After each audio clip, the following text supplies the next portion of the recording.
you want to have another brain moment? Give me a brain moment. I can't figure out the puzzle. You can't figure out the puzzle? Have you tried? What puzzle? Remember the puzzle we talked about at dinner like 3 weeks ago?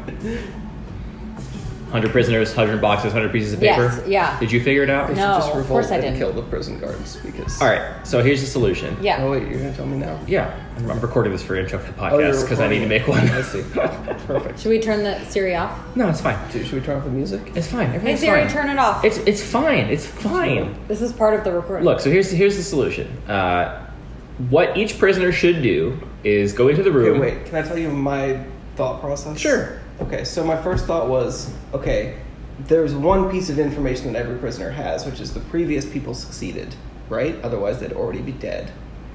So I thought the second person knows that if they agreed, like, okay, you pick the first 50, the second person knows they have slightly better chance if they pick the other 50 because their number was necessarily not in the first half because that number had to have included. So it goes from 1 in 50 to 1 in 49 it's or whatever? very bad, and then prisoner 3 cannot benefit from that. So the prisoners, I think you asked me, like, do the prisoners know if they failed? And I think I said, like, an individual prisoner knows if they failed, but, like, they don't know.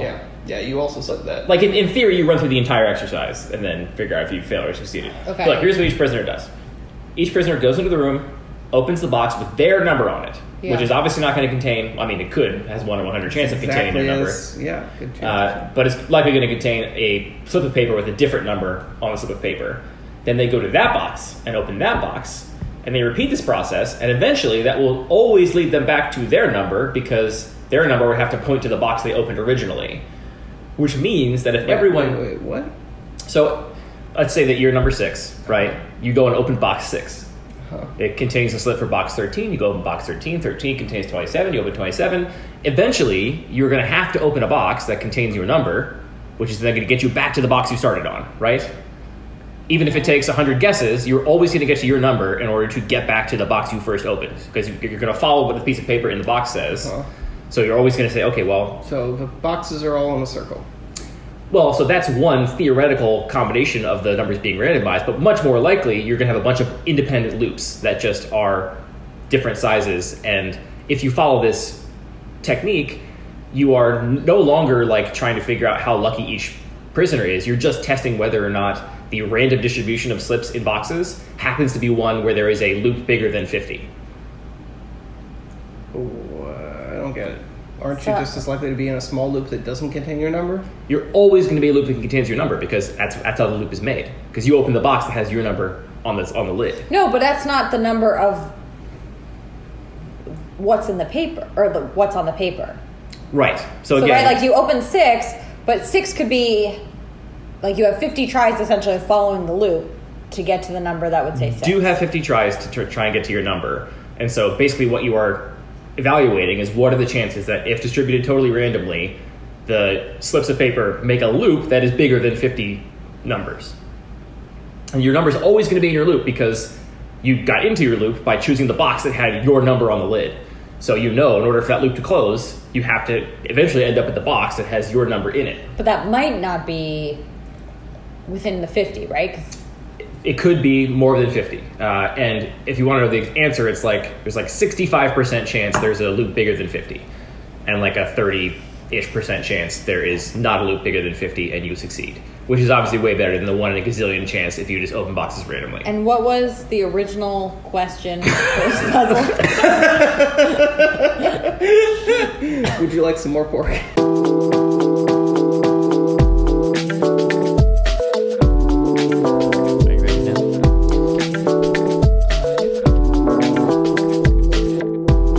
Hello and welcome to Lucky Paper Radio.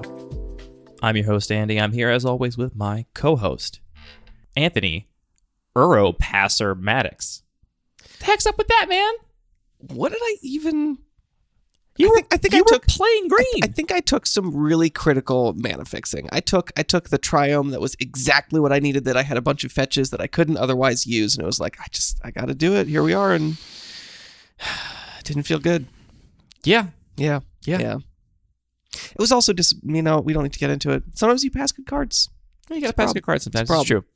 But you gave it to James, which was a problem. I'm so sorry. And then I feel worse. And then he went and 3-0'd with it. So, that's just how it goes. It's relevant that you took a land over that arrow, Anthony, because today's episode is about how many lands to include in one's cube, which I think is maybe one of the only truly universal questions of cube design. I mean, cubes can be so many things, but whether or not you should include lands and how many is about as universal as it gets. Yeah, it's definitely not universal. I've got a mono black cube, for example, and we don't necessarily need fixing lands there at all. But aside Still from some of question those, how many lands, though. You could include a bunch of utility it's true, lands. and there are. And some people think that you should not play any of them, which is an interesting topic. But yeah, I think that most cubes have lands in them, and if you're playing lands, that's a good question. And to be clear, Most we're not cubes talking have about lands in them. we're not Anthony talking taking a about- hard line here. We're not talking about the number of basics you have in the box. You mean the number of fixing lands, especially that you have in the cube that your players have an opportunity to draft. I think it's two questions, right? It's how much room do you have for lands, and how many of those lands are fixing lands, which there's different forces pushing on either of those numbers. I started an article over a year ago, I want to say like almost a year and a half ago at this point, on this subject, and I'm bad at writing and bad at being disciplined around writing, and so it's just been languishing, and I'll go back and edit it a little bit every like 3 months when I feel the urge, but still feel like it's not good enough. But I'm recording this podcast episode now to force myself to publish it, because I want to put this out in the world, because I see people ask this question all the time, and I wish I could just point them to this article, so now we're going to finally have it to point to. To answer this question, Anthony, I have done a decent bit of, I'm going to call it research, a decent bit of work to see what kind of precedent we can look at from Retail Limited, which I know you don't like the phrase for, booster draft, whatever you want to call it, Constructed, just looking at Frank Karsten's Mana Math, which, irregardless of format, tells you how many sources you need in your deck to cast spells of different kinds of costs, and also looking at some draft data from Cube Cobra to learn more about the texture of drafts and just how things end up breaking down in the packs. But before we get into it, Anthony, let's do a pack one, pick one from a listener-submitted cube. This cube is the Strictly Worst cube, which I think you can maybe guess from the name what the deal is with it. There is a single cube, at least one cube that is better than this cube. Is that correct? If there's one thing I know you are going to reject, it's the idea that a cube could ever be better or worse than a cube in any sense. Yeah, I'm definitely not serious about that. What this cube actually is a cube that contains only cards that have a strictly better variant. So it can play a shock because there is lightning bolt. It could play a shock land because shock they're land natural because duels. They're dual lands. It can play a 4-mana 3/3 because 4-mana 4/4s exist. This is really interesting. I've seen a bunch of cubes that are playing only cards that are excluded from a particular cube, like the Nega cube was on Magic Online for a while, which just didn't include any cards that were in another one of the Magic Online cubes, so they were similar in that sense. It often was playing worse variants. This takes it to the next level where it's just every single card. It doesn't matter if it has one card better than it in this one particular context. It's just saying every single card must meet this requirement, which I love novel restrictions like that because it just forces you to dig really deep and find a lot of interesting cards and force yourself to try new things and just look at cards in a new way. So I really appreciate that aspect of it. Yeah, it's a very cool concept. And I will say, just to get ahead of the pedantic messages. Oh, we're going to have to get ahead of them. Just to get ahead of them, the designer of this cube, whose name is Aves247, he takes a less literal definition of better. So it's not cards that are strictly, literally always better. It's cards that are, for the most part, within all reason, always better. So, for example, in this pack, we're looking at Eager First Year, which is 1 and a white for a 2/2. With Magecraft, it gets +1/+0 until end of turn. Now, I imagine this is here because there are cards like Seeker of the Way, which is a 2-mana 2/2 that has prowess +1/+1 and gains lifelink until end of turn. Technically, Magecraft also triggers when you copy a spell, but I think we can all agree in 99% of the context you're going to find these cards in that Seeker of the Way is better than Eager First Year. And so that's the kind of mentality that has been applied to selecting cards for this environment. Yeah, I mean, I'm all about finding that niche where I have my creature with 3 toughness with Enrage, and I really wish I had Shock instead of Lightning Bolt so I could get my own Enrage trigger, but that's not really important or valuable to talk about when we're talking about strictly better or strictly worse cards, because... Really, talking about strictly better or strictly worse cards is not particularly useful, because... it's got a hard limit to how useful well, it is. I just love people like, well, clearly Lightning Bolt is strictly better than Lightning Strike. I'm like, what happens when your opponent has Mental Misstep in their deck? What happens when they have a Chalice on one? You know, we're gonna get so many notes about just this part of the episode where I can feel it. I can feel the notes coming. This is the one thing. Anyway, here's the pack from the Strictly Worst cube. It is Idric Stomp Howler, Fire Omen Crane, Baloth Gorger, Disruption Protocol, Twin Strike, Suspension Field, the aforementioned Eager First Year, Fire Diamond, Sacred Foundry, Unsummon, Shine Chaser, Armory of Aroas, Azorius Cluestone, Wizard's Lightning, and Crumbling Necropolis. Anthony, which one of these bad cards are you taking? They're not all bad. I mean, obviously... These cards have been so bad and naughty. There's a lot of interesting stuff going on in here. I think that a couple things are drawing me in. Obviously, there's a couple lands we could take. We have a Sacred Foundry, which is a strictly worse card, but it's also a very popular card we see in a lot of cubes. We have Crumbling Necropolis, a tri-land. That could be potentially pretty powerful as well. We've also just got 4-mana 4/4, which I'm really drawn to a 4-mana 4/4 in Baloth Gorger. Eager Forestier also seems interesting, just a bear with upside if there's madness. I'm also wondering a little bit if there is a strong enough artifact and enchantment theme between we both see Shine Chaser and Idric Stomphowler as things that care about artifacts in one way or another, that I'm kind of wondering if that might be relevant. But I think I'm kind of interested in taking either this 4-mana 4/4 or one of the lands. Is that ridiculous? Definitely not what I would do. Okay. I could see starting on Necropolis. I'm not going to start on Sacred Foundry just because it's only 2 colors. Yeah. Do we have like grassland style fetch lands in this cube? The ones that bring them into play tapped? Let me see. No, the best we have is like Evolving Wilds, Terramorphic Expanse. So can I guess that you're maybe either on Wizard's Lightning or Fire Diamond? Yeah, I think for me it's probably just Wizard's Lightning over Crumbling Necropolis. The other card I'm honestly interested in taking is just a lower on the curve kind of card. And what I'll say about the idea of themes, I've never drafted this cube in its entirety, but given the constraint, I imagine that this designer is essentially power maxing within the strictly worse rule set, which implies to me that there's not necessarily very strong archetypes or themes because the cube is designed with a cards first perspective rather than a archetypes or theory first perspective, if that makes any sense. That is kind of what I'm reading here. So yeah, I think I'm just taking Wizard's Lightning. It's pretty efficient removal. Crumbling Necropolis might be the correct pick if it turns out that this is the kind of cube where you just want to be playing 4+ colors most of the time and just playing the best cards you can get your hands on. But from looking at this pack, I don't think there's actually a huge power delta here. I think all these cards are playable. I don't think any of them really stands out head or shoulders above the others. So I'm just going to take efficient removal. I think that's pretty reasonable. I just want to take Baloth Gorger. Is that card even good in I don't think Dominaria so. Limited? Yeah, it was fine. So Untamed Kavu is the new Kavu that's better than the original Kavu, which was Kavu Titan. Kavu Titan. I wonder if Kavu Titan's in here. Ooh, Kavu Titan is in here. Now, I would pick one Kavu Titan out of this pack for sure. Easy. Well, I don't know. Wizard's Lightning is still pretty good. Anyway, I'm on Wizard's Lightning. You're on Baloth Gorger. Really interesting concept for a cube. Reading these packs just makes me want to go and find the cards that are strictly better than these other cards. For example, Twin Strike is not a card I've seen before. It's 3 black-red for an instant. And it deals 2 damage to each of 2 target creatures, and it has Hellbent. Destroy those creatures instead if you have no cards in your hand. What card is so specific that it's actually strictly better or close to strictly better than Twin Strike, I wonder? That's what I want to look up when I see this pack. Great question. Scryfall Tagger does actually have a lot of strictly worse and strictly better card combinations that are, people have volunteered and contributed. Just looking at a couple, I don't necessarily see them for all these, so it might be because we're taking a little bit of a broader perspective on that, whereas those strictly better or strictly worse are really clearly, here's exactly the same effect, but costs 1 more mana or is sorcery speed or whatever. Yeah, I'm guessing that maybe Twin Strike is worse than some red 5 mana sorcery Fury instant that just it's definitely worse than Fury, but I'm not sure. Strictly worse is really hard to say. It's true. This pack is just really difficult for me to evaluate. There's just like a lot of bread and butter effects, but a lot of cards I'm not really familiar with, and I don't know how to evaluate in this context, like how fast the format is going to be. How is a 2 mana? If you told me that a 2 mana rock is just the most busted thing you can start with in this environment, I might believe you. And then Twin Stroke just being a free 2 for 1. There's a lot that's challenging here. It's a 5 mana 2 for 1. It's not a free 2 for 1. That is true. Got to pay for it. Now, Fury, that's a free 2 for 1.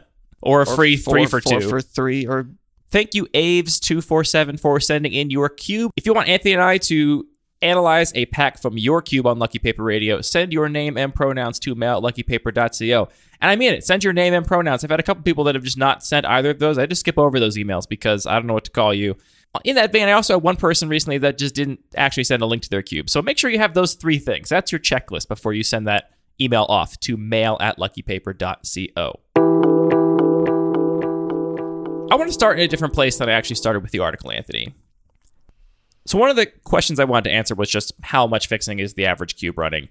And thanks to some data we got from Cube Cobra, we can see that the average cube is running somewhere between 8 and 12% lands in the cube list. So Interesting. That's actually a little bit lower than I would have expected. yeah, it is a little bit lower than maybe I would have expected, but that's why I had to look at the data because I didn't actually really know. And I think that a lot of cube designers just use other cubes as their starting point, right, when they're designing. So they'll say how many lands are in this cube that I know or have seen before and assume that that number was chosen with some purpose, right? Yeah. I mean, I'm sure it was in most cases, and I think just starting with prior art, what other people are doing, what, other people's experience has been, does make a lot of sense. Well, it does make some sense, but I wouldn't go so far as to say that the number of lands in a cube was chosen with a design intention in mind. I think, especially in the early days of cubes were very cards first, right? We're going to play the most powerful cards in Magic's history. And so what I think that meant in most cases was, well, we're going to include all the most powerful creatures, the most powerful instants and sorceries, and the most powerful lands. And whenever the cube designer got to the point where they included, it was back in the day, there wasn't really a lot of breaking of singleton either.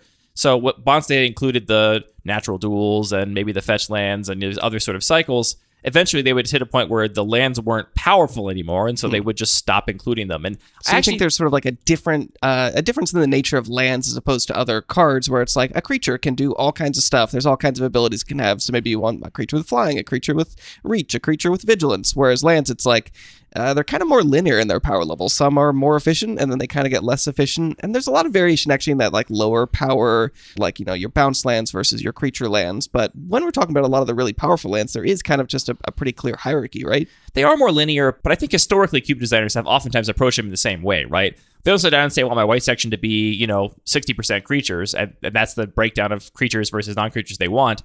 They probably just included the most powerful creatures and then the most powerful spells and then just start cutting the worst cards and end up at whatever distribution they ended up at. Yeah, that makes sense. I guess I just mean there's more diversity in a way that a creature can be powerful. You can have Snapcaster Mage and you can have Goblin Guide. They're very different cards. They do very different things, but they are both quite powerful. For sure, yeah. So there's definitely more room for interpretation in terms of what powerful means in a given cube list. But either way, my suggestion here, my thesis is that the 8 to 12% of fixed lands that we see in a lot of cubes is really just kind of this thing that has a bunch of inertia, right? Like it's been this way for so long, no one really knows why, no one ever asks. It's just that when somebody looks at a Magic Online cube or somebody looks at, a more popular cube list on Cube Cobra, they might see numbers like this. Frankly, I think that the average cube list from Cube Tutor, back when Cube Tutor was the primary cube management website, had a big influence on this as well. I know a lot of people that basically used that average cube list as a template essentially for their own cube and then modified from there. So whatever land percentage that cube had probably influenced a lot of designers at that point too. And then once you've got your cube, I think people are largely change averse, right? Like, again, we've talked about how you played your cube, you like your cube. Most people are probably not going to just say, well, let me just double the amount of lands in this cube and see what happens. I think most people are going to be more iterative with their changes. Yeah, I mean, that makes sense. There's definitely a lot of a positive feedback loop, right? Of just, this is working, we're having fun, let's stick with it. Right. So I really think that this average, this number is just kind of, again, like the reason is lost to time. It's just like the number people have run for so long that people haven't really questioned it. So if we're going to try and answer this question in a more robust way, I think we can look at other pre-existing formats, right? So if you look at Booster Draft, Retail Limited, I did crunch some ASFAN numbers on Retail Limited, and it confirms what I think many of us know, which is that your mana is just awful in Retail Limited. It's really, really bad. And that's just because I think Wizards has a lot of reasons not to put a bunch of lands in a pack that are completely unrelated to how that makes a set actually draft. Yeah, I mean, I think we've actually been seeing a change in this, though, where we've seen dedicated land slots, a lot of packs in recent draft sets. There's also been a lot of other kinds of fixing, like in Streets of New Capenna, we have that cycle of creatures that you can exile to fix your mana and then still cast them later. So even within that format, I feel like there's a lot of change. Yeah, I mean, I think there's been plenty of non-land fixing in Magic's history going all the way back to the earliest sets. Right, but that being a dedicated cycle of commons that was, 5 separate cards, that was a lot more than just a, random prophetic prism or whatever. Yeah. I mean, that's obviously a factor here that needs to be considered, but that's obviously something you could include in your cube in the non-land slots as well, right? So the question still remains. Long story short, though, if you look at recent sets and look at the ASFAN of lands in those sets and then look at how many lands you could expect to get in the average draft pool, and then extrapolate that up to a 360 card cube, which is the cube size I'm going to use for our numbers here just to be consistent. Yeah, so we have a couple different ways of thinking about proportions of things. You just mentioned ASFAN. That's just saying the number of cards you would expect to see in one pack, which is just something that Wizards uses a lot because they're thinking about the experience of someone opening one pack. So they want to see how often are you going to see this card. And specifically, it takes rarity into account. So it's a way for them to think about what are the absolute number of expected proportions of effects. We also think a lot about just percentages or a fraction of things. That, to me, is just the easiest way to think about it because cubes are all different sizes. There's different ways to draft. So just thinking in raw percentages, to me, is pretty easy. But for a lot of people that are drafting a 360 card cube, it also might just be easiest to talk about the absolute number of an effect in a 360 card cube. And we can scale and translate all these values between themselves. These are all great reasons to check out the article, though, because we're not Right. going to be able to be that thorough with everything here. So either way, if you crunch the numbers on some recent sets, like Streets of New Capenna, which was a 3-color set, really heavy on fixing relative to other Magic sets, still only had an Asfand of fixing lands a little over 1. There was 2 5-card cycles at common, and then the 5-card cycle at rare of the Triomes. And so that basically comes out to be the equivalent of like 24 fixing lands in a 360 card cube, which is lower than the averages we're seeing in the data we got from Cube Cobra for most cubes.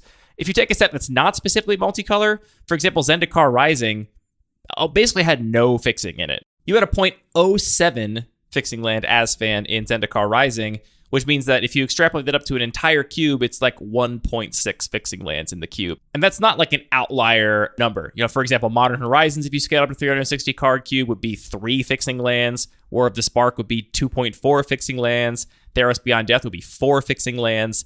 It's really only the sets that are dedicated to multicolored themes. Like if you go all the way back to Guilds of Ravnica and Ravnica Allegiance, these were sets that had a slot in every single pack for a guild gate and then some additional fixing and other rarities. And there again, you get up to like 26-ish fixing lands in a 360 card cube. So these are all much lower than the average number in most cubes already. And I think that just underscores the fact that your mana is really bad and limited. And because retail limited is often the only precedent that cube designers have for drafting Magic, right? There's no other way to draft Magic except for retail limited and cube, really. So if you're designing a cube for the first time, you might have your expectations kind of rooted in retail limited, where you expect to see like at most a land, maybe on rare occasions 2 lands in a pack, and seeing more might seem off to you. Where in reality, I'm going to argue that I think most cubes should have quite a bit more lands, and you should get used to seeing 4, 5, 6 lands in a pack when you're opening a cube pack. Yeah, I mean, these definitely were the 2 anchor points that I had when starting to design cubes was retail limited, because I played a lot of that. I really enjoy it. And if you just play a lot of limited, I don't think it feels like, my experience isn't, I feel like my mana is terrible, as you say. It just was a sort of aspect of the format that you're going to lose to mana screw sometimes, and figuring out how to balance the number of basics and how to not draft cards in a way that you're putting yourself in a tough spot is kind of an interesting part of the format itself. Yeah, I mean, it's part of the format, and importantly, it affects all players, right? So Right. it doesn't Exactly. matter that the fixing is really bad. I mean, The fixing is bad. It doesn't necessarily equate to bad gameplay. for sure, absolutely, yeah. And then definitely the other anchor point being, what are other people doing in the cube design space was obviously something else I looked at. And I do see a lot of people when they're designing their cube for the first time, especially if they're coming from the context of playing a lot of limited, they'll put in a cycle or maybe 2 of fixing lands because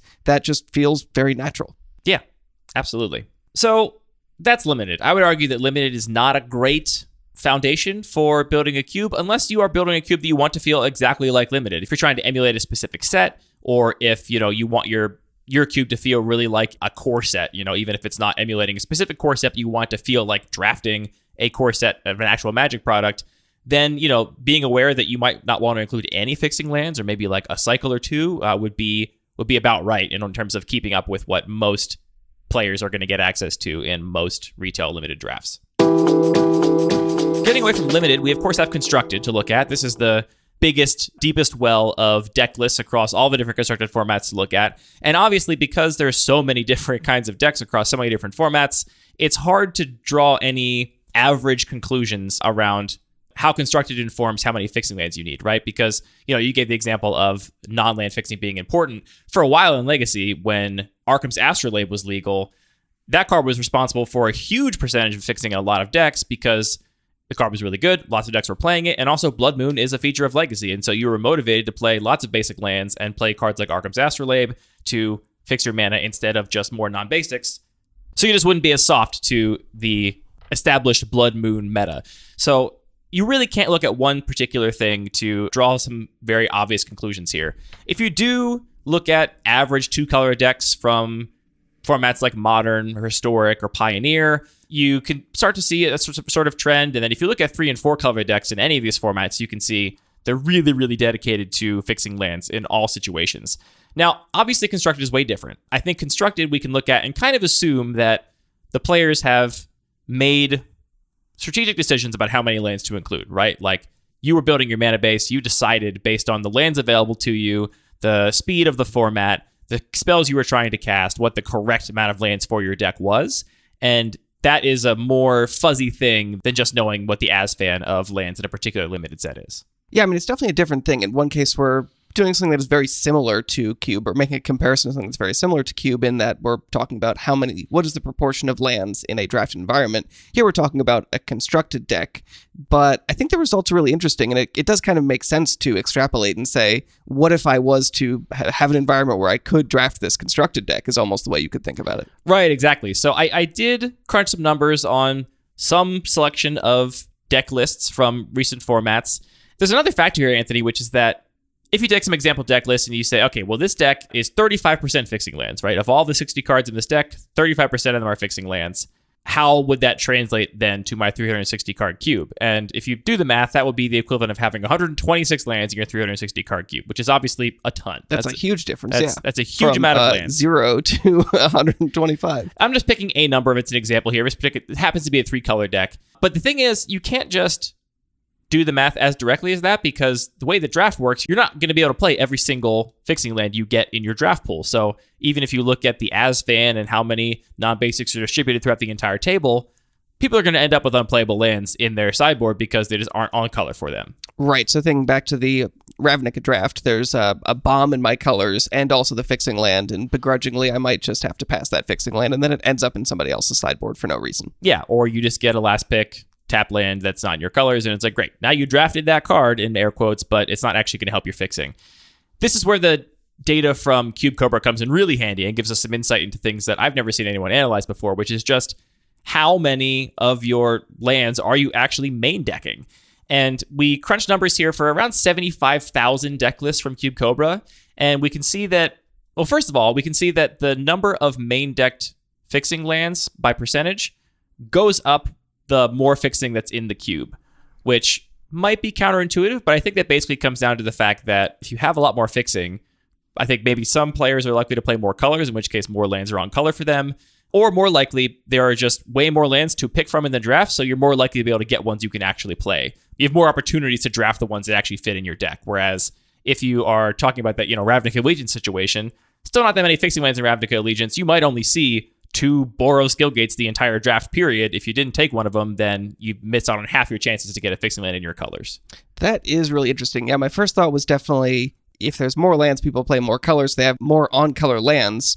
But yeah, because we were talking about percentages that might not actually make sense. It might be that, previously, if we started with a very low land count, maybe I'd end up with 1 off-color land that I wouldn't play, and maybe 2 that are on-color. And if we ramp that up, maybe I double the number of unplayed lands, but I triple or quadruple the number of lands that I do play, is another way that could pan out. So there's a lot of factors that go into this number, and it's hard to tease out what exactly the right thing is. And it depending on the environment, it could be a whole bunch of different forces. Yeah. So we're looking at draft decks, and we did have to clean this data up by trying to filter out draft decks that weren't built and figure out some things about them to make sense of this. But the data we have basically, tapers off once you get above 19% fixing lands in the cubes. We only have 24 deck lists from cubes that have between 18 and 19% fixing, which is the top end that we analyzed. And there we can see that in those 24 deck lists, the players main decked around 78% of their fixing lands, which is pretty good. If we look at the other side of things, down at the 2 to 3%, 3 to 4%, 4 to 5% fixing lands, so very few fixing lands in the cube, we can see the numbers are 59% main decked, 52% main decked, 57% main decked. So it's definitely a trend that you can definitely note as you look at these numbers, that the more lands you have, the higher percentage of them are going to get played, which informs this in a couple of ways, right? So first of all, even at the high end, we're still only really putting 3/4 of the lands we draft in our main deck, right? Kind of best case scenario on average. I would say the actual average is closer to 2/3. So a third of the lands you're going to get are just not going to be in your colors. You can't play them. A third or a quarter, something like that. And so if we look at those numbers, okay, we go back to our 3-color constructed deck, that if we're trying to actually draft that deck in a cube, we would need 126 fixing lands in our 360 card cube. Hi, everybody. Andy here, editing the podcast. There wasn't a good place to stick this in, but I wanted to acknowledge there's a bias we didn't mention when we recorded this episode, which is a really important bias, which is that all of the draft data from Cube Cobra is, of course, against Cube Cobra bots, which obviously is going to influence that data in some way. And also, maybe more importantly, most of the drafts of a given cube are by that cube's owner, with a few exceptions. If it's a really popular cube, like What Wolf's Cube or something, then drafts from other people might outnumber drafts of the owner. But for the most part, it's the owner drafting that environment. And I don't exactly know how to account for this in our analysis, so I guess I'll leave that up to you to figure out how you think that would affect things, but something I want to definitely acknowledge. It's the data we have, it's all we have to work with, so that's what we used. If you're sitting on a giant data set of 8 human drafts and deck lists that you want to share with us, please send it our way. You have to then factor in all the fixing lands that you're going to get that are just not going to be on color for your deck. So you have to add just another 50% of that on top of it just to get to that proportion of lands that would actually be, that hypothetical idea of you're able to draft that deck. Yeah.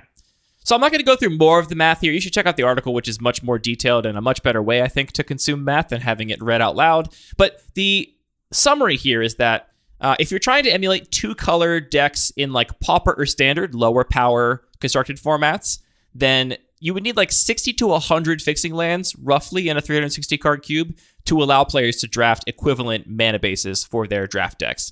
If you start talking about 2-color Legacy and Modern decks, or the occasional 3-color Standard deck, you're looking more at like 100 to 140 fixing lands in a 360 card cube. And if you're trying to emulate 3 or more color decks in Legacy, Modern, Historic, one of these bigger card pool constructed formats, it's more like 120 to 180 fixing lands. 180 fixing lands being half of your entire cube fixing lands. So it starts to become kind of untenable. Yeah, I mean, that's, again, starting with those data points of just what are most cube designers doing and what is my experience playing Booster Draft. This is a very different set of numbers. It is very different. And there's a couple things I want to note here. One of them is that obviously the constructed players, as we said, have free reign to run as many fixing lands as they want or think is best for their deck. That may mean that, let's say their last 2 or 4 fixing lands, it's only making their mana base a tiny percentage better, but it's worth that tiny percent for the trade-offs they're making in the deck. Whereas if you were looking at it from a cube perspective, where every card is a pick you had to take from a pack, so every fixing land has an additional cost it has over-constructed, you might time-traveling supercomputer and figure out that like actually the optimal mana base in a cube with that amount of fixing is lower, right? Like, for example, in the cube with 180 fixing lands, at that point, I'm not sure how highly I'm taking fixing anymore. Right. I think at that point, I'm like maybe taking everything but fixing pretty highly and then hoping to get some fixing on the wheel, because I think having good non-land cards would become a genuine challenge in that cube. Hitting playables is going to be hard if half your cube is lands. Yeah, and that's never fun. I think the big takeaway here is just that in pretty much any cube, you're never going to get to draft constructed level mana bases, or the stars will have to align for you to get a real constructed level mana base, unless you're looking at, again, like Pauper or Standard decks, really low power constructed formats. If you're trying to emulate Legacy or Modern or something, your mana is going to be worse. And so how much worse is really the question you're trying to navigate there. If we have these 2 benchmarks limited at somewhere between 0 and 20 lands in the cube and constructed somewhere between 60 and 180 cards in the cube, this is the boundaries of the space we're working within. Yeah, and I think we should say at some point, just because I know there's a couple people screaming at us, that we're talking about a pretty narrow definition of what cube is, where everything is drafted. But of course, cube can be anything. And if you want to just say, hey, let's draft all the non-land cards, or maybe just draft the cube with some powerful lands, but then you also can add whatever mana base on top of that you also want. We're getting into territory that's like almost a new thing, where it's a hybrid between a draft and a constructed format, which is also cool and valid, but it's just a little bit out of scope for what we're talking about here. I don't think anyone was yelling about that. If you were yelling at your phone about that, send an email to mail@luckypaper.co and let me know. So if we have these 2 stakes set on the low end and the high end, what else can we look at to figure out how many lands to run?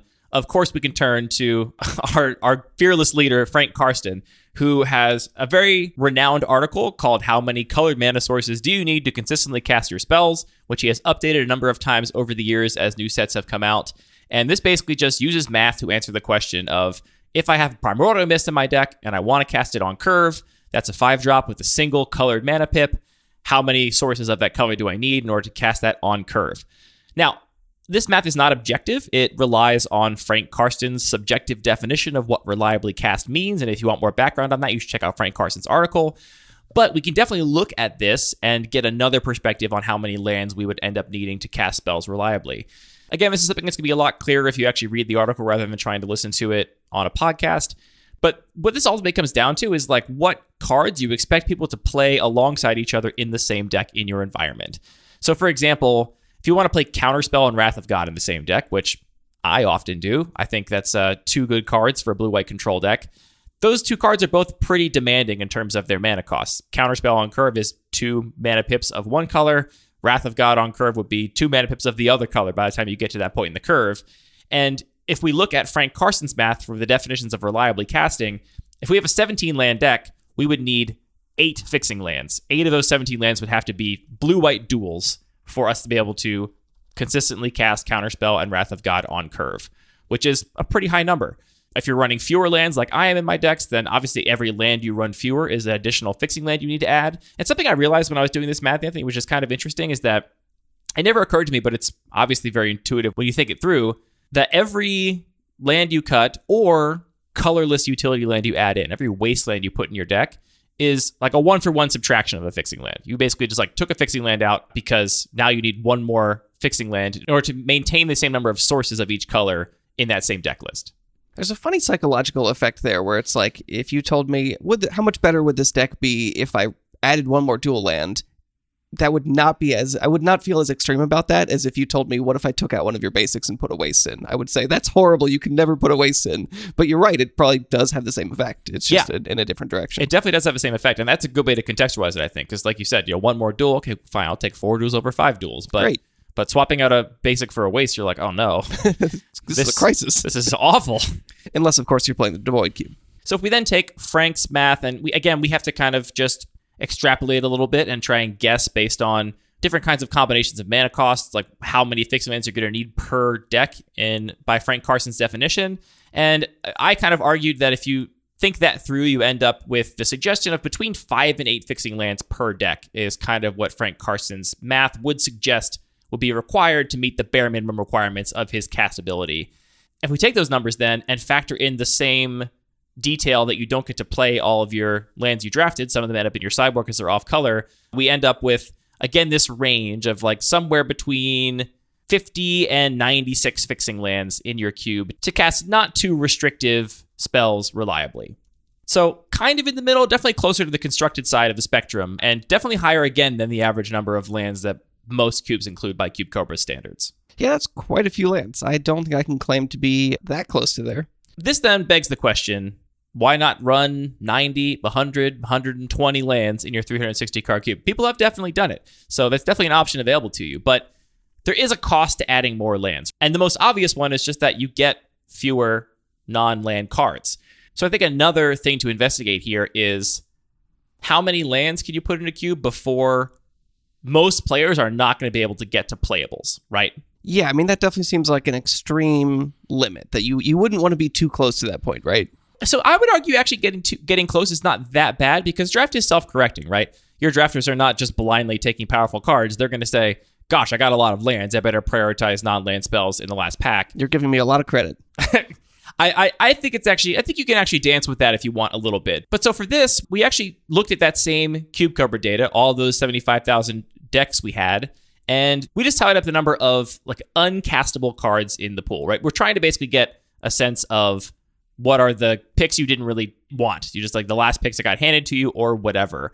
And interestingly, this number really consistently hovers right around 7. Like you're going to have 7 cards in your pool that you just didn't want on average. And that number doesn't change depending on the fixing density in the cube. If we look at cubes with 5% fixing density and cubes with 17% fixing density, it's about 7. 7 pretty much all the time.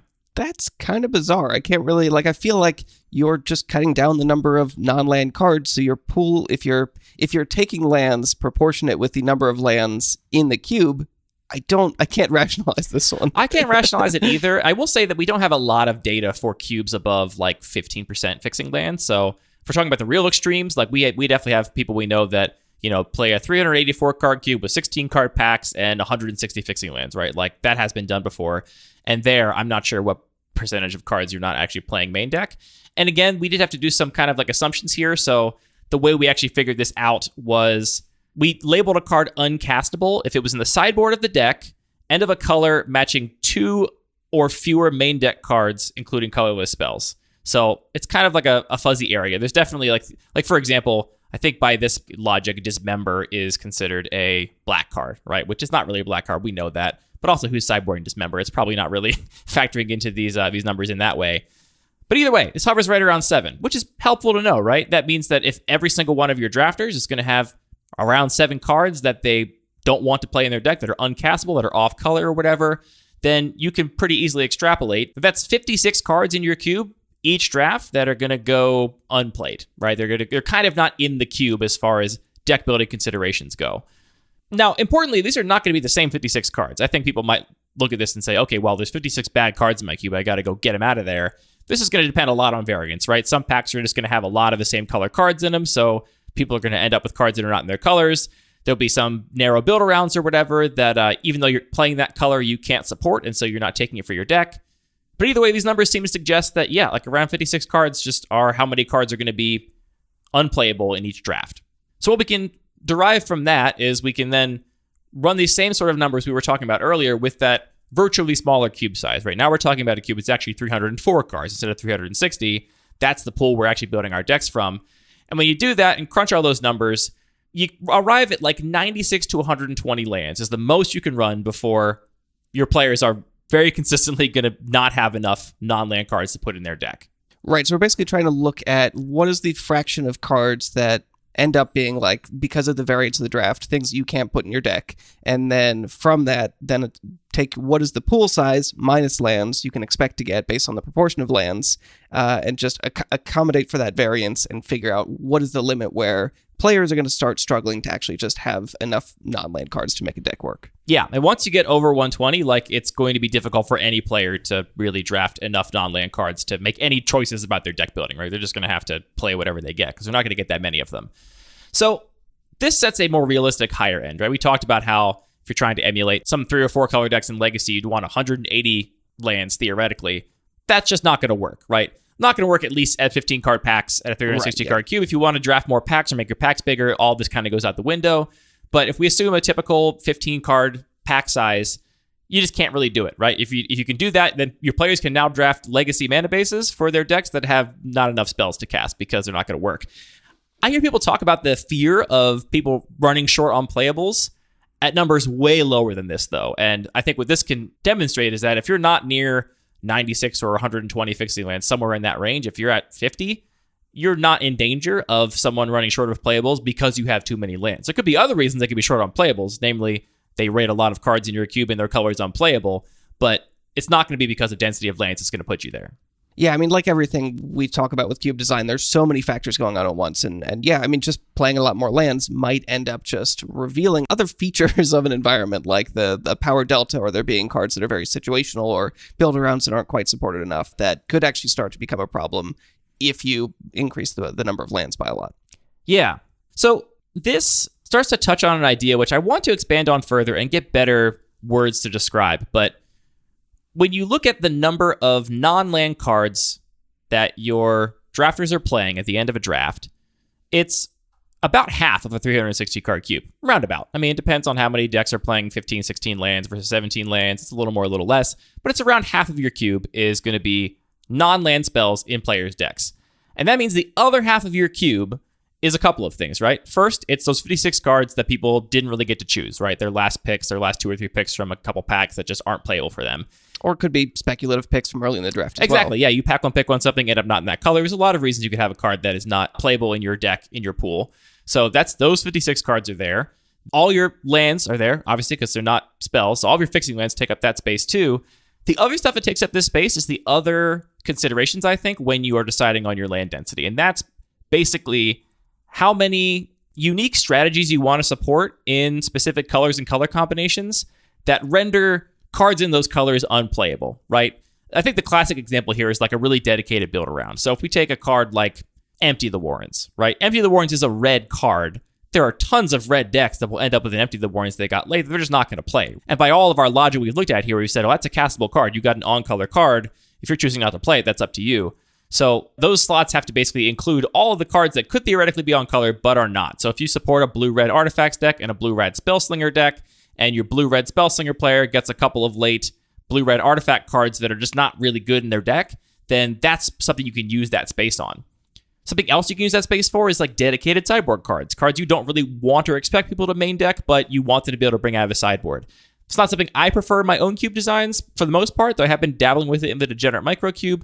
But I know some people do want to have a card like a Pyroclasm or something that's just really good against certain decks, not that good against others, that they can bring in out of a sideboard. That would kind of occupy a similar space here. The last thing it could be here is cards that are on color, but just too restrictive for your mana base to support. This is where you look at like Archmage's Charm, which is blue, blue, blue for that instant that's counter a spell, draw 2 cards, or steal a permanent, mana value 1 or less. That's a great card. I can imagine plenty of decks that are 2-color decks that have blue that just can't cast Archmage's Charm and have to leave it in the sideboard. Those are the kinds of cards you're like playing with in that space. And I think the biggest takeaway from all of this discussion around lands is just that you should try and maximize your design potential within that space, right? So if you want to include a lower density of fixing lands or a low density of lands in general, then make sure you're including some of this other stuff so that you don't just have players that get to the end of a draft and say, okay, well, I've got 36 playables in my colors, now time to just cut them.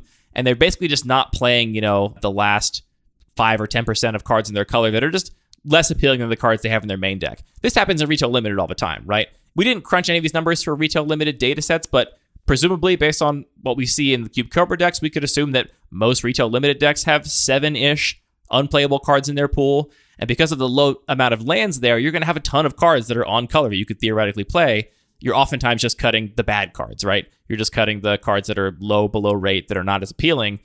If that's what's happening in your cube, if you find yourself having extra playables that you're just kind of like arbitrarily saying, well, this is probably the worst 3-drop or whatever, then I think that's unused design space that could either be most easily just more fixing lands so that more players get to play more of their draft picks, right? Because lands are always easier to put in your deck. Or just start including some more narrow build-around cards, some more archetype support, things that provide texture to your draft, even if they end up in sideboards half the time or more. Yeah, I mean, that's definitely where I get a lot of joy from cube design, is finding those cards where maybe they're just like a C- baseline. It's not something you're really excited to put in your deck, but if you have a couple other things that start to pay it off, it starts to change the needle a little bit. And also, depending on what your opponents are doing, it changes things just incrementally. So there's a lot of nuance to how you make decisions about your deck building. But obviously, that is not the only option. Adding a lot of fixing is also a great option. We have to address what I think is probably the elephant in the room. If anyone is screaming at their phones, I bet they're screaming at their phones about 5-color good stuff.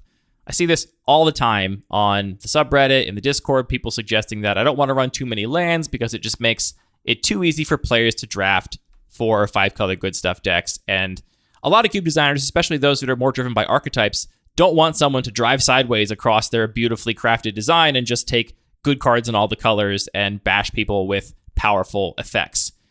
The density of lands in a cube for sure has an effect on how playable these 4 or 5-color good stuff decks are relative to fewer colored decks. I mean, at the extremes, monocolored decks, regardless of how many fixing lands you have in your cube, have a very reliable mana base. They can always cast their spells, and then it's going to get worse as you go up the chain. But I don't think that the number of fixing lands in a cube is the biggest factor. I don't even think it's even close to the biggest factor for what actually makes 4 or 5-color good stuff a powerful deck.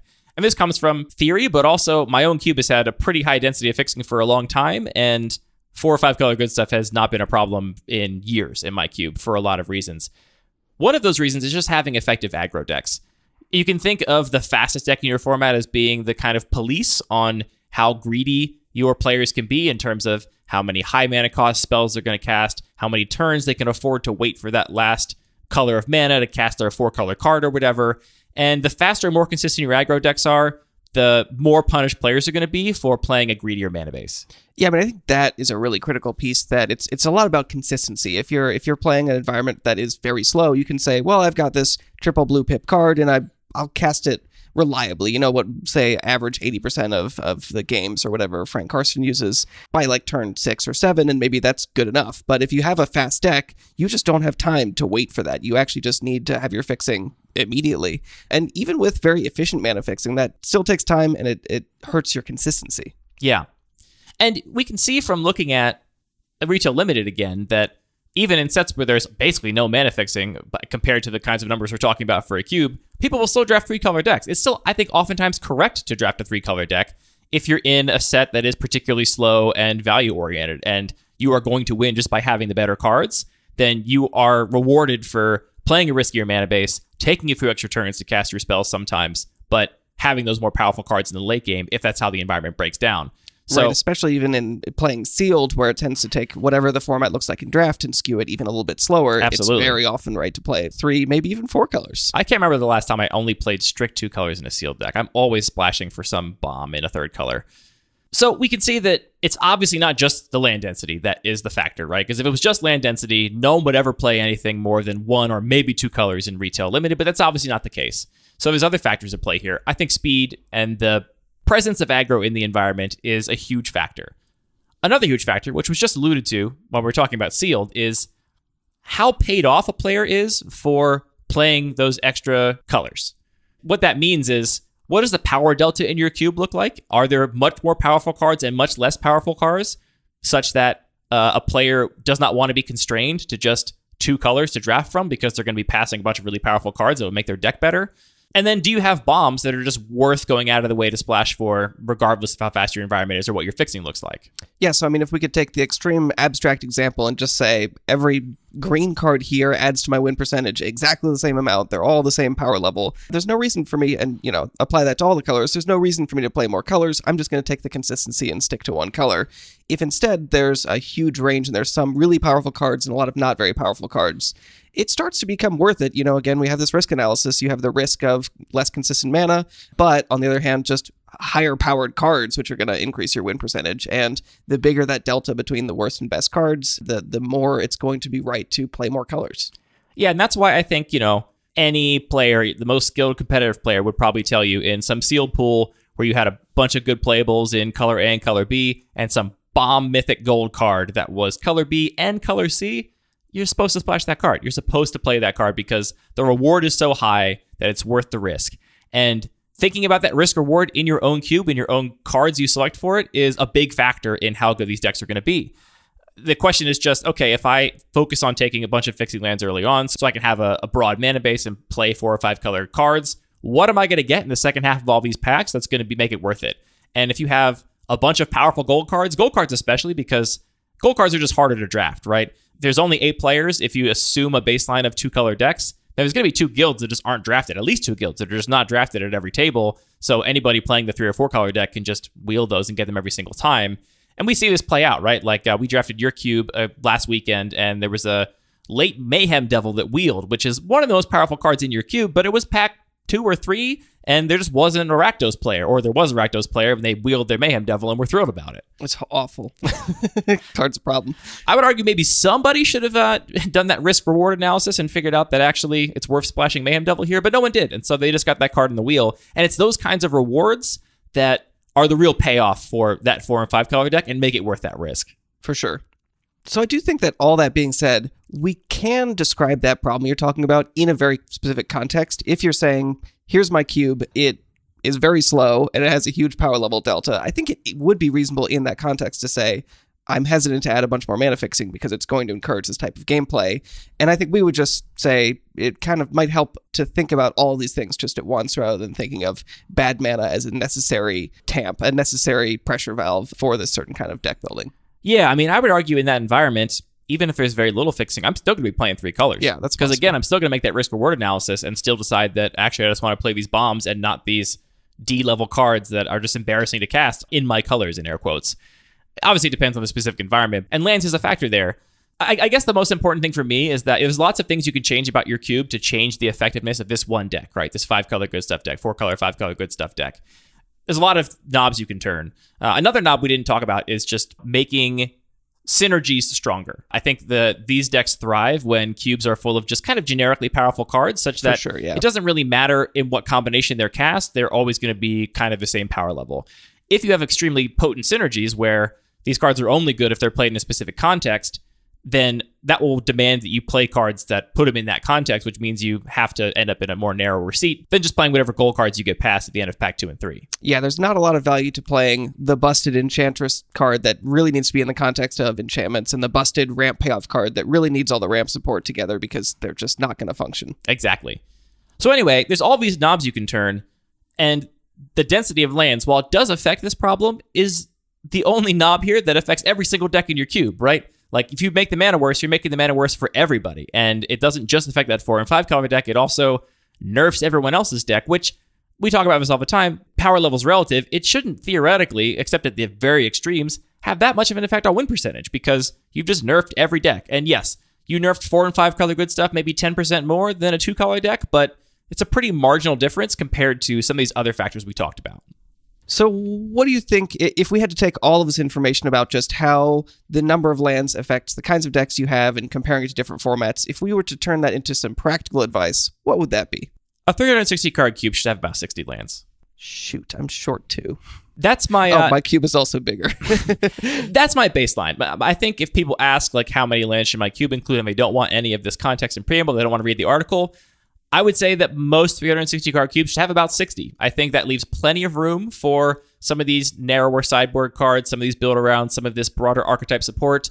And it also will mean that your players will get to have pretty decent mana bases and cast most of their spells in most games. From that baseline, I would say you can go higher if you want to value fixing more than you want to value those other aspects. And in my own cube, I do go higher. I think I'm on like 75, 76, 80-ish fixing lands in I think I'm on 80 lands and like 70-ish of them are fixing lands. I go higher because I would rather have better mana than even deeper sideboard cards, even deeper archetype support. I do have the number of build-arounds that I want for my environment. I don't feel like I'm lacking in those. So that's kind of where I decided to draw the line. But I'd love to look at this graph on Cube Cobra, the density of lands in cubes, and find the middle of that curve much closer to 60 than 30 or 40. God, it's really boring just to read numbers and talk about a bunch of research you did. Maybe it's a bad episode. It's a good article, though, I promise. I worked on it for 18 months. It shows. It's got so many tables. Oh, so many tables. I think, though, understanding the why, as always, is super important, though, because if you're saying, okay, yes, I do agree this is the kind of way I want to prioritize as far as players are concerned, how much fixing they have in their deck, but you want to have more cards that are non-land cards that, let's be honest, those are the fun. I do always like drafting lands, but it's fun to draft the spells and the cards that do stuff and win you the game. That's definitely, I think the average Magic player definitely gets more excited about their spells than their lands. That makes sense. That makes sense. We're just the nerds over here. And so it totally makes sense that if you're designing a cube, you're going to put more of the cards that excite you in it, of course, and you're going to be like, well, how many fixing lands can I get away with? Can I just play 3 cycles at 360? Is that enough? I mean, and the answer is yes. If that's the gameplay you enjoy, absolutely do that. I think that also, though, understanding the why and being able to target some of these specific features is very valuable because you could also say, well, hey, there's that chunk of, 40%, 30% of lands that just don't end up getting played because they're off color. Yep. You can also just choose to make your lands more flexible and play a bunch of Evolving Wilds or a bunch of Prismatic Vistas, as I do in my main cube, a bunch of Ash Barrens, cards like that just mean more of the lands end up getting played, which is just another knob you can turn in order to adjust proportions while influencing how much actual fixing there is in play versus in the cube. This is a really deep topic. It is. And the reason this article took me so long is that as soon as you start writing about one of these things, you realize it touches everything, right? Mm-hmm. How many lands run in your cube touches every single consideration of your cube. It's like, what do you want to spend that extra design space on? That space, that second half of your cube, minus the 56 cards that no one's going to get to play each draft-ish. What do you want to spend those slots on to cultivate your environment? And so it's really hard to touch all the things you could possibly consider. But ultimately, where I landed was, I did this math 18 months ago, and when I did it, I put more lands in my cube, and it's felt good, and I'm happy with it. And it's been a year and a half I've been playing. I remember I wrote this article, and I was like, oh man, I can't just like change my land density and then like publish an article 2 weeks later and be like, look what I learned. Because I gotta like get some reps in with it. And now I accidentally got like a year and a half of reps in with it. But I can tell you that I felt it works really well. And we have a bunch of cubes in our play group, a bunch of people that put a cube together, and they always ask for feedback at the end of a draft. And I can't tell you how often I'm like, would have loved more lands. Got these 6 on-color cards I had to cut because I couldn't have room for them, and they were just the 6 worst cards in my colors. Would have loved if any of them could have been even just a Guildgate. That would have been a huge boon to my deck. If you're listening and you're in that same boat, then I think you have some untapped potential in your cube. And what could be more exciting than having a bunch of untapped potential for you to sink your teeth into. Woo! Gosh, was that awful? No, it's great. You're going to edit it so good. Well, I'm going to edit it, that's for sure. Anyway, re-record if you want. Anyway, that's been this episode of Lucky Paper Radio. Still going. This episode, better as an article than an episode, I think. But thank you for tuning in regardless. Definitely check out that article, which is linked in the show notes. It is it does much more justice to the work put into this article than I could possibly do trying to carefully recite numbers and context on a podcast. Anyway, all of our music is produced by DJ James Nasty. All the Magic Cards are produced by Wizards of the Coast. And this show is produced by me starting an article 18 months ago and then editing it every couple months whenever I get inspired. And then finally forcing myself to publish it by recording a podcast about it. Thanks for putting up with me, Anthony. Anytime.